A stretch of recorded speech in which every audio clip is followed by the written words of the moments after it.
Olá, sejam bem-vindos a mais uma live. É um prazer estar aqui com vocês novamente. Quero, antes de tudo, te convidar a seguir a nossa página no Instagram, @verbobh, e também te convidar a você escrever no nosso canal no YouTube, Verbo da Vida Belo Horizonte. Tem um conteúdo incrível, muito bacana, disponibilizado para edificar e para alcançar a sua vida. Quero também, antes de dar início a essa palavra, te pedir para que você possa compartilhar essa live com o máximo de pessoas que vocês puderem, para que essa palavra possa alcançar o coração de cada um em suas casas. Tem sido um tempo incrível, onde a palavra da fé tem alcançado todo o nosso Brasil. E eu tenho certeza que hoje não será diferente. Eu quero falar um pouquinho sobre a influência do reino de Deus. O que nós precisamos de entender é que todo reino, ele possui uma cultura. O que é uma cultura? Cultura são leis, artes, costumes e hábitos de um determinado lugar. Por exemplo, existem várias culturas hoje espalhadas por todo o mundo. Na Austrália, por exemplo, é normal os australianos andarem descalço, e eles fazem praticamente isso indo para todos os lugares. Aqui no Brasil isso não é comum, mas na Austrália é por quê? Porque isso é um costume.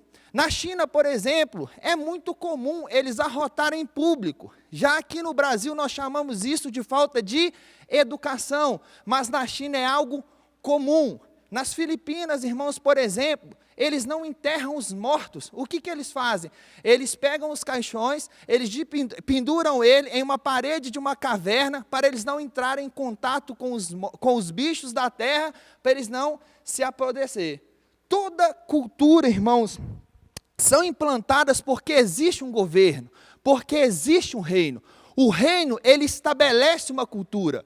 Aquilo que hoje é assustador para nós, em determinados países, é cultural. E embora, irmãos, temos traços de cultura dentro de nós, a nossa cultura, ela não é terrena, a nossa cultura, ela é celestial. A nossa cultura é a cultura que Jesus veio estabelecer nessa terra, a cultura dos céus. E é por isso, irmãos, que nós precisamos de entender sobre o reino de Deus e sobre a sua cultura. E a história bíblica, irmãos, nos mostra 3 reinos. O reino que foi estabelecido por Deus, o reino que foi perdido por Adão e o reino que foi reconquistado por Deus, através de Jesus Cristo. E eu quero começar falando acerca de um reino que Deus estabeleceu. Você que está aí nos acompanhando, abra sua Bíblia em Gênesis capítulo de número 1, a partir do verso de número 26. Vamos falar um pouquinho sobre o reino que foi estabelecido por Deus. Gênesis capítulo 1, verso 26, a Bíblia vai dizer o seguinte: também disse Deus, façamos o homem, a nossa imagem, conforme a nossa semelhança. Tenha ele domínio sobre os peixes do mar, sobre as aves dos céus, sobre os animais domésticos, sobre toda a terra e sobre todos os répteis que se rastejam pela terra. Verso 27, o texto diz: criou Deus, pois, o homem, à sua imagem, a imagem de Deus o criou, homem e mulher o criou. Desde o princípio, irmãos, Deus ele teve uma ideia. Qual era a ideia de Deus? A ideia de Deus era expandir a sua influência e domínio, saindo do espiritual para o natural, saindo do invisível para o visível, estabelecendo na terra a cultura dos céus. Então Deus ele decidiu criar o ser humano à sua imagem, conforme a sua semelhança, para o ser humano fazer o seu reino funcionar aqui nessa terra. E é interessante, irmãos, essa palavra que Deus fala, que imagem, ela é interessante porque no hebraico ela significa tselem. O que significa, irmãos, essa palavra tselem? Significa cópia, significa fotografia, significa reflexo. E uma das minhas definições favoritas, significa traços de uma família. Em outras palavras, Deus criou o homem como uma duplicada em espécie da própria categoria de Deus. Ou seja, o homem hoje é a imagem visível de um Deus que é invisível. Tudo que Deus criou, irmãos, Ele criou na categoria de bom, agradável e perfeito. Porém, quando Deus ele vai criar o ser humano, ele se diferencia de tudo aquilo que ele havia criado. Ele vai criá-lo completamente diferente de tudo aquilo que ele já havia criado. Deus, ele cria o homem, irmãos, a sua imagem, a sua semelhança. Ele vai criá-lo em uma categoria completamente elevada de toda a sua criação. Por exemplo, o salmista, no Salmos capítulo de número 8, a partir do verso de número 3, ele começa dizendo: quando contemplo os teus céus, obras dos teus dedos, a lua e as estrelas que tu estabelecestes, que é o homem para que dele te lembres, e o filho do homem para que dele o visite. Fizeste-o, no entanto, por um pouco menor do que Deus, e de glória e de honra o coroaste. Deste-lhe domínio sobre as obras de suas mãos, e sobre os seus pés tudo lhe puseste. Ou seja, o salmista, ele contempla a criação de Deus para demonstrar a glória do ser humano. Ele contempla a criação para mostrar a grandeza do ser humano. Ele olha para o sol, ele olha para a lua, ele olha para as estrelas e para tudo aquilo que Deus estabeleceu, e ele faz uma pergunta: afinal de contas, o que é o homem diante disso tudo? E ele chega a uma conclusão: inúmeras são as maravilhas do mundo, mas nenhuma é tão incrível como o ser humano. O ser humano é a glória da criação de Deus. Deus criou o homem como grande finale, como espetáculo, como ápice de toda a sua criação. E depois de Deus criar o ser humano, a sua imagem, conforme a sua semelhança, Deus ele vai revelar para o ser humano o seu propósito. E no verso 26, a palavra de Deus diz que o ser humano, ele foi criado para ter domínio. Olha só, irmãos, que interessante o que Deus diz: tenha ele domínio sobre os peixes do mar, sobre as aves dos céus, sobre os animais domésticos, sobre toda a terra e sobre todos os répteis que se rastejam pela terra. A palavra domínio aqui, irmãos, ela é bastante interessante. E no hebraico ela significa radá, que quer dizer liderar, que quer dizer governar, que quer dizer domínio. Ou seja, essa é a razão pela qual nós, seres humanos, fomos criados. Fomos criados para governar, fomos criados para reinar. Esse é o propósito pelo qual Deus criou o ser humano. E no capítulo 2, vai um pouquinho para frente comigo, no capítulo 2 de Gênesis, no verso de número 8, a palavra de Deus diz: e plantou o Senhor Deus um jardim no Éden, da banda do Oriente, e pôs ali o homem que tinha formado. Deus, ele iniciou o seu reino na terra, plantando um jardim no Éden. E logo após Deus plantar esse jardim, ele vai colocar o homem no Éden para liderar, para governar e para encher a terra da cultura dos céus. O propósito original de Deus no Éden, irmãos, era fazer do Éden um jardim-colônia.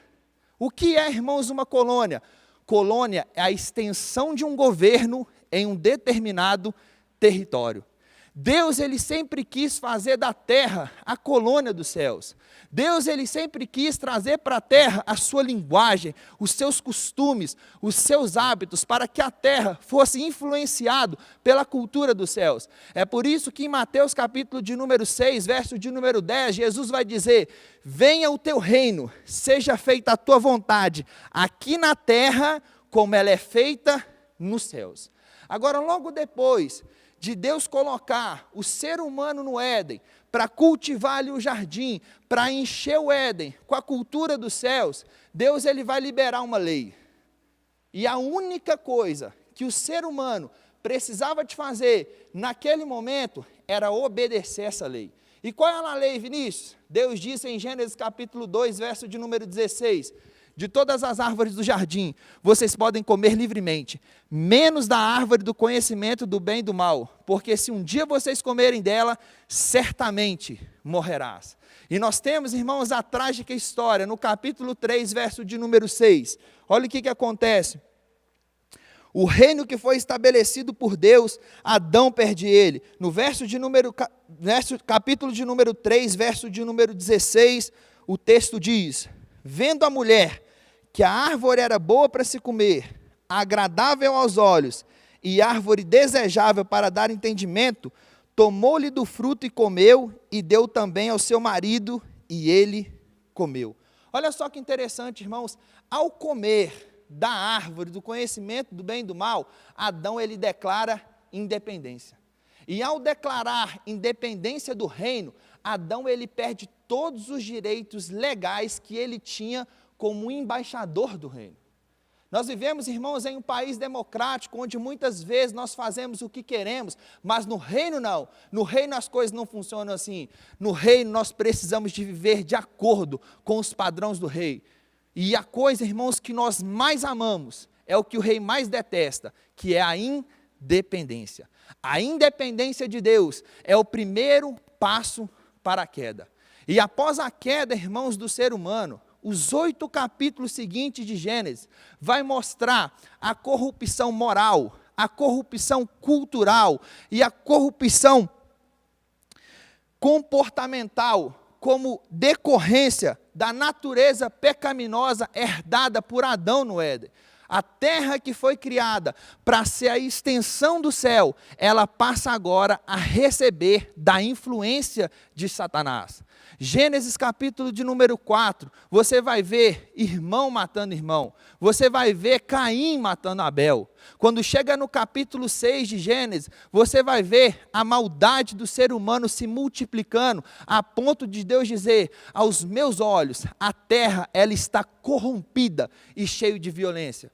Quando chega no capítulo 8 de Gênesis, a Bíblia diz que Deus ele enviou o dilúvio como consequência do pecado do ser humano. Capítulo 11 do livro de Gênesis, a Torre de Babel. O ser humano querendo exaltar o seu próprio nome. A Bíblia diz que havia uma só linguagem, uma só maneira de falar e um só propósito. Qual era o propósito? O propósito era exaltar o seu próprio nome, para que o seu nome jamais fosse esquecido e para que ele jamais fosse espalhado. O que aconteceu? Deus ele não gostou da ideia. Eles foram espalhados e o nome deles nem sequer foram lembrados. A Bíblia diz que existia um povo, mas ninguém sabe quem eles eram. Agora, quando chega, irmãos, no capítulo 12 de Gênesis, Deus vai começar a trabalhar em favor da reconstrução do seu reino. Deus ele chama Abraão e por meio de Abraão ele constrói a sua nação, ele constrói o seu povo e por meio do seu povo ele envia seu filho Jesus para estabelecer o seu reino e tirá-lo das mãos do falso pretendente. Olha comigo, irmãos, em Mateus, você que está nos acompanhando, Mateus capítulo de número 3, a partir do verso de número 2,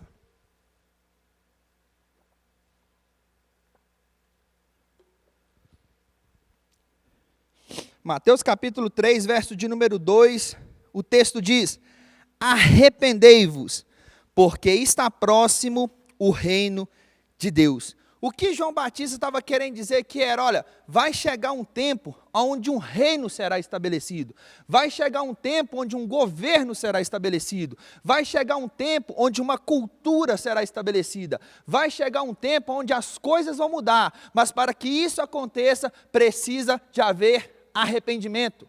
E daí eu preciso de entender que arrependimento não é quando eu choro, arrependimento é quando eu mudo. O que João Batista estava querendo dizer, para viver esse reino é necessário abrir mão da cultura antiga, para viver o reino de Deus é necessário abrir mão dos costumes antigos, para viver o reino de Deus é necessário andar de acordo com os padrões do rei. Agora, o que é interessante, irmãos, que logo após João Batista ele pregar a respeito do reino de Deus, a Bíblia vai dizer que João Batista ele foi preso.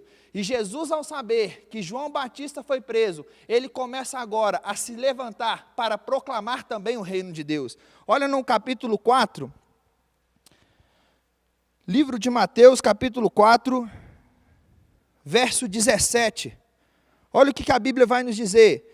Daí por diante, passou Jesus a pregar e a dizer, arrependei-vos, porque está próximo o reino dos céus. Jesus, irmãos, ele veio estabelecer o reino de Deus. Jesus, ele veio resgatar a ideia original de seu Pai. Jesus, ele veio para ser o representante de Deus na terra. Agora, o que é interessante, irmãos, que quando Deus ele enviou Jesus para a terra, para proclamar o seu reino, o império que estava governando era o Império Romano. E o Império Romano é o império mais poderoso de toda a história. Ele supera em muito todos os outros impérios que já existiram. Impérios mais antigos, como por exemplo o assírio, babilônico, medos e persas, expandiram-se por meio de destruição, por meio de derramamento de sangue. O que eles faziam? Eles destruíam os povos, eles arrasavam as estruturas e eles matavam aqueles povos conquistados. Roma, no entanto, decidiu seguir uma estratégia de expansão completamente diferente. Roma, ao invés de espalhar destruição, derramamento de sangue, eles entendiam que era necessário preservar o povo, manter a infraestrutura intacta. E o que eles estavam fazendo? A sua ideia, a sua estratégia era implantar a sua cultura nos países conquistados, ensinando o povo a pensar, a agir e a viver como os romanos.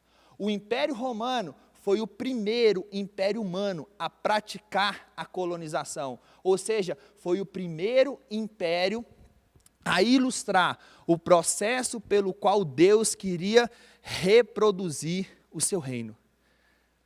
Quando Deus enviou Jesus, irmãos, Ele enviou Jesus no tempo certo. Deus esperou surgir um império humano que se parecesse com o seu reino para Ele enviar Jesus. Assim, quando Jesus pregasse acerca do reino, eles o entenderiam. Cristo, irmãos, veio no tempo certo, Cristo veio na hora certa, Cristo veio no cenário certo, Cristo veio na cultura certa, Cristo veio no reino certo. A sua pregação era exatamente aquilo que se passava no mundo dominado pelo Império Romano. Em Mateus capítulo de número 6, verso de número 10, Jesus disse: venha o teu reino, seja feita a tua vontade, assim na terra como ela é feita nos céus. Irmãos, quando Jesus, ele falou a respeito do reino dos céus, quando Jesus falou a respeito do reino de Deus, eles sabiam o que Jesus estava dizendo. Eles sabiam que o reino de Deus havia chegado e que Jesus era o representante de Deus. Jesus, irmãos, ele não veio trazer nada novo. Jesus não veio trazer nada inédito. Jesus, ele veio resgatar a ideia original do seu Pai e estabelecer a cultura dos céus na terra. Agora, Vinícius, como que funciona essa cultura? A cultura dos céus, irmãos, é completamente diferente da cultura dessa terra. Na cultura do reino, irmãos, quando te bate uma face, você vira outra. Na cultura do reino, quando pede para caminhar 1 milha, você caminha 2. Na cultura do reino, você ora pelos que te perseguem. Na cultura do reino, você ama os seus inimigos. Na cultura do reino, você perde para ganhar. Na cultura do reino, o último é o primeiro. Na cultura do reino, não existe falta. Na cultura do reino, não existe doença. É por isso, irmãos, que houve e ainda há um choque entre culturas. Porque a cultura dos céus é completamente diferente da cultura dessa terra. Olha só que interessante, irmãos, em Mateus capítulo 13... Livro de Mateus, capítulo de número 13. Já vamos caminhar para encerrar. Mateus, capítulo de número 13. Olha que interessante, Jesus falando acerca do reino dos céus. Ele diz: e contou-lhes ainda outra parábola. O reino dos céus é como o fermento que uma mulher tomou e misturou com uma grande quantidade de farinha, e toda a massa ficou fermentada. Irmãos, o fermento é um dos agentes mais poderosos que existe. E ele existe por uma única função. A função dele é contaminar tudo o que se misturar com ele, com a sua presença e a sua influência. Jesus, ao comparar o reino dos céus com o fermento, ele queria nos mostrar o impacto que o seu reino pode causar nessa terra. Agora, o que é interessante é que uma das características do fermento é que o fermento, ele não se intimida com o tamanho da massa. O fermento, ele não se intimida com o tamanho da farinha. Sabe, irmãos, nós não podemos ter medo diante dos desafios que nós vamos enfrentar para promover o reino de Deus. Tem muitas pessoas com um chamado lindo, com um chamado incrível, mas que não está executando porque tem medo, porque acha que não é capaz. Ei, eu tenho uma boa notícia para te dar, você é capaz, existe uma graça que te assiste, existe um poder de Deus para que você possa fazer aquilo que os seus olhos naturais acham que não dá para fazer. Eu gosto, irmãos, do que o Drummond Lacerda fala, ele diz algo muito interessante. Ele diz que Deus chamou Abraão, cuja esposa era estéril, e fez dele o pai de multidões. Deus chamou Moisés, um assassino, e fez dele o libertador do povo de Israel. Deus chamou uma prostituta chamada Raabe e fez dela a antepassada do Salvador. Deus chamou o homem fraco chamado Gideão e fez dele um homem forte e corajoso. Deus chamou um pescador rude e impulsivo chamado Pedro e fez dele o pescador de almas. Deus chamou um assassino e perseguidor dos cristãos chamado Saulo e fez dele um apóstolo que tocou toda uma geração. Deus olhou para você e disse coisas maravilhosas a seu respeito, e você ainda insiste em não acreditar. Ei, deixa eu te dizer algo, Deus não nos chama de acordo com as nossas habilidades, Deus nos chama de acordo com as nossas impossibilidades, para que uma coisa fique clara, não é nós quem fazemos, é Ele quem faz. A honra é dEle, a glória é dEle, o mérito é dEle, o louvor é dEle, porque dEle, por Ele e para Ele são feitas todas as coisas. Sabe, irmãos, Deus está nos convocando para deixarmos de lado tudo aquilo que tem nos atrasado. Deus está nos convocando para deixarmos de lado tudo aquilo que tem nos paralisado e adotarmos a ideia de que o reino de Deus já é uma realidade aqui nessa terra e que nós somos os seus representantes e que nós somos os seus embaixadores aqui nessa terra. Chegou um tempo, irmãos, de assumirmos a nossa responsabilidade de representantes do seu reino e espalhar toda a cultura, todos os costumes do reino de Deus aqui nessa terra. Eu espero que essa mensagem tenha abençoado o seu coração. Um beijo e sejam abençoados na prática dessa palavra.